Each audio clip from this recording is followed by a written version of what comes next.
mencintai dzurriyyah Nabi adalah kewajiban, dan sebetulnya begitu mudah. Jangankan kok dzurriyyah Nabi, umat Nabi saja kalau kita sadar itu umat Nabi, kita susah berbuat zalim kepada umat Nabi, apalagi jika itu adalah dzurriyyah Nabi sallallahu alaihi wasallam.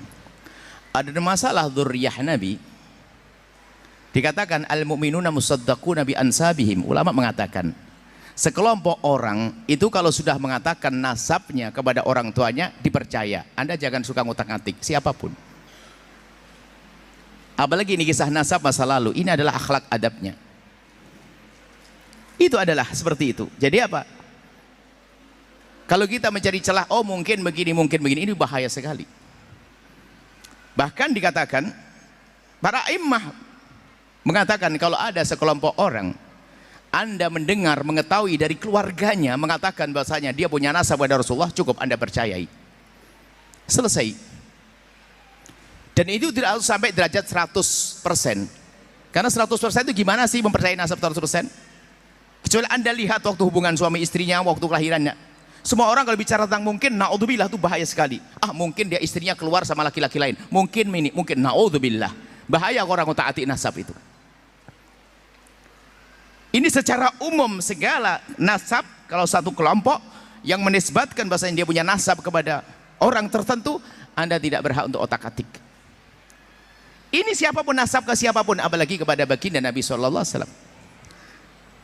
Kalau sudah nasab di atas, gak ada istilahnya 100%, makna 100%. Apa sih makna 100%? Musaddaqun dipercaya. Saya ini sebuah keluarga mengatakan saya punya nasab kepada Sayyidina Abu Bakar Siddiq. Alhamdulillah. Saya punya Rasulullah. Oke. Sampai di sini. Adapun terjadinya perdebatan, wallah alam, saya tidak ingin masuk ke dalamnya, sebab karena namanya berdebatan itu biasanya yang tulus-tulus, yang nggak tulus, wallah alam, saya tidak ikut ke sana. Yang jelas kami ini rambu-rambu, ini dimanapun, kalau Anda pergi ke negeri manapun, negeri manapun, jika ada sekelompok atau keluarga yang sudah masyhur di tempat tersebut, lalu mengatakan saya punya nasab kepada sana, musaddaquna bi ansabi, cukup sampai di situ. Ini ilmunya. Adapun masalah urusan-urusan menentukan menetapkan nasab dengan selain daripada ini namanya istifadhah. Di kampung itu sudah didengar ini nasabnya ke sana, selesai. Ada masalah yang lain-lainnya, Anda tidak suka masalah qiyafah, masalah DNA dan sebagainya. Itu bisa saja digunakan, tapi dalam keadaan tertentu. Ada pada zaman dulu namanya qiyafah. Mungkin zaman sekarang adalah DNA misalnya. DNA itu memang ilmiah, tepat, benar. Tentunya dengan catatan yang menjalankan orangnya jujur, tidak akan dirubah, ada itu. Tapi itu kapan diberlakukan? Para ulama memberlakukan hal-hal seperti itu. Qiyafah itu misalnya di antara persengketaan. Contoh, ada dua orang melahirkan, ibu ditaruh di tempat bayi. Rupanya susternya lupa, ketuker, sama-sama putih. Aduh kacau nih, anak yang mana ini? Ketuker.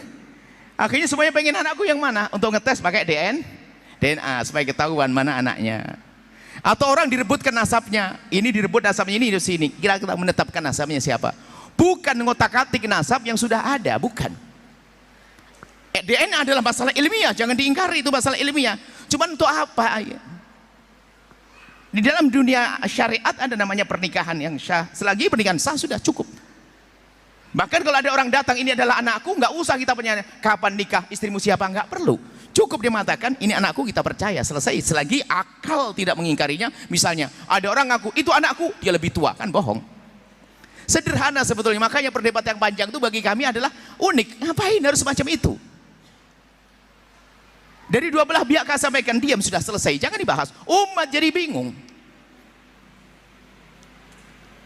Dan saya tidak mengerti apakah omongan kami nanti dibilang, terserah Anda mau bilang saya tidak mengerti dan sebagainya. Saya bukan urusan dengan Anda yang mengatakan saya tidak mengerti. Akan tapi saya punya kewajiban bahwasanya, jika Anda mengatakan bahwasanya saya ada anaknya keluarga itu, saya cukup percaya, tidak usah saya cari manakah aktemu, tidak perlu.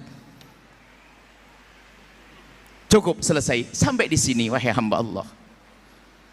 Ingat, dzurriyyah Nabi SAW agung. Dzurriyyah Nabi Muhammad adalah mulia. Kalau permasalahannya Anda marah dengan sebagian dzurriyyah Nabi misalnya, tidak boleh Anda jadikan marah kepada semua dzurriyyah Nabi. Marah satu orang mungkin bikin kesel Anda, namanya manusia, dia bukan maksum.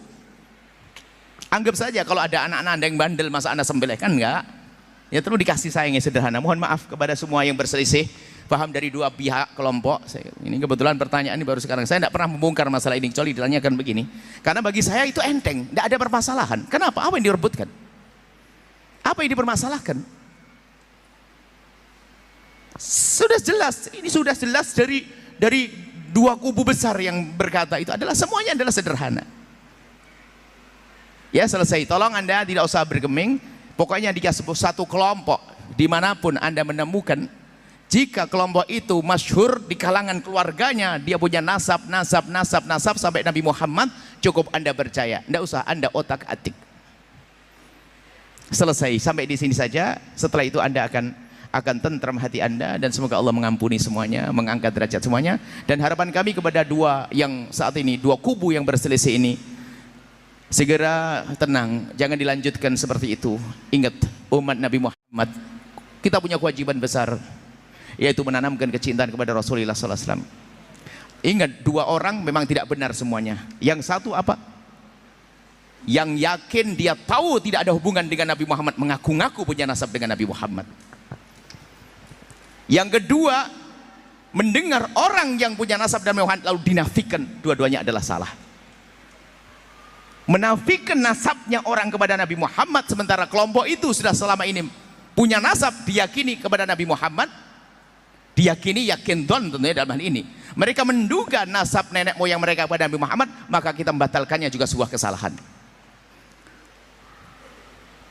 Atau orang tahu, dia tahu dari kemarin nasab saya ke sini, tiba-tiba ngomong kita buat sepakat ngaku Nabi Muhammad, juga bohong.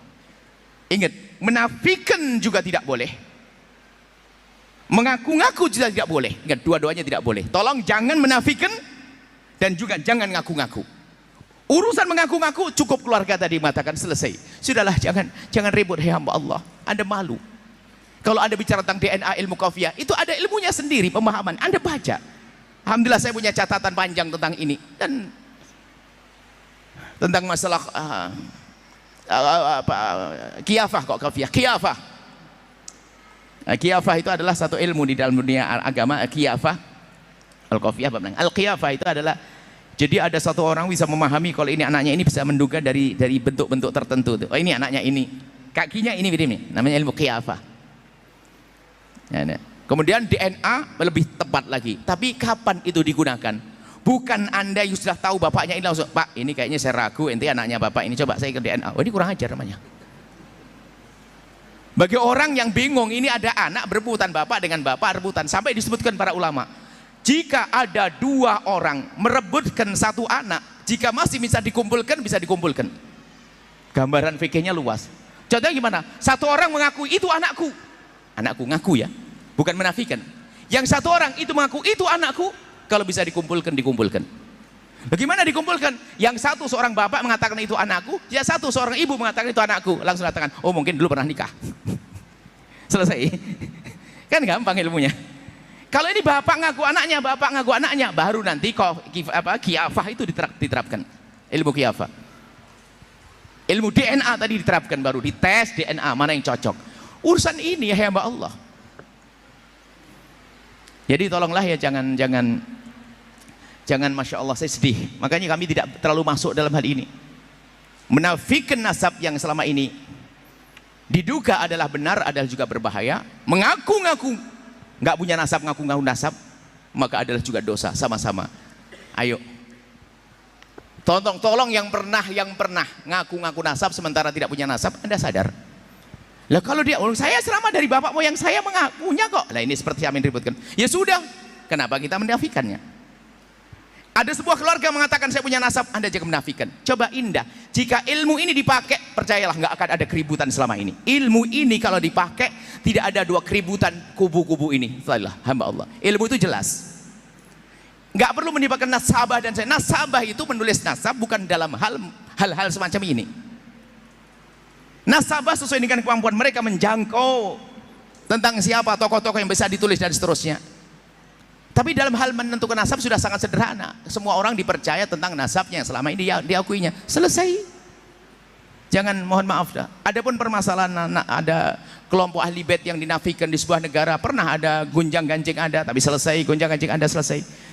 Yang perlu kami hadirkan di sini, hamba Allah, ini penutup, tolong panjang saya jawabnya. Sudahlah, berhentilah Anda meributkan itu semuanya. Merebutkan selagi sebuah keluarga mengatakan dirinya keluarga besar, bukan 1-2 orang. 1-2 orang bisa diragukan. Ini keluarga banyak di sini nih. Mengatakan bahasanya dia punya nasab kepada baginda Nabi, sudah selesai. Anda prasangka baik kepada ini semuanya, kemudian damai setelah